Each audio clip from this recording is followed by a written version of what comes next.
গত বছরের 5 আগস্ট ছাত্র জনতার অভ্যুত্থানের পর থেকেই ভারত এবং আওয়ামী লীগ একের পর এক ষড়যন্ত্র চালিয়ে যাচ্ছে। তারা বাংলাদেশকে অস্থিতিশীল করতে চেষ্টা করছে, বিশেষ করে বর্তমান অন্তর্বর্তী সরকারের কার্যক্রমকে বাধাগ্রস্ত করার জন্য।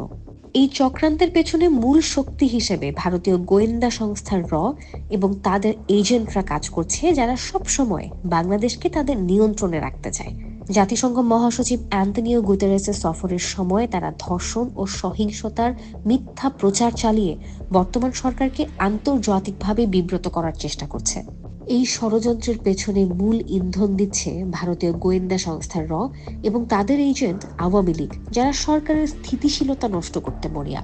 সরকারের কঠোর মনোভাব এবং অপরাধীদের বিরুদ্ধে কার্যকর ব্যবস্থা দেখে ষড়যন্ত্রকারীরা আরও বেপরোয়া হয়ে উঠেছে।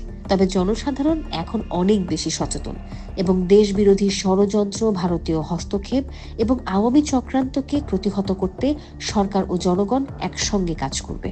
সরকার তার অসমাপ্ত কাজ সম্পন্ন করবে এবং বাংলাদেশকে সত্যিকারের গণতান্ত্রিক রাষ্ট্রে রূপান্তরিত করবে, এটাই এখন জাতীয় প্রত্যাশা।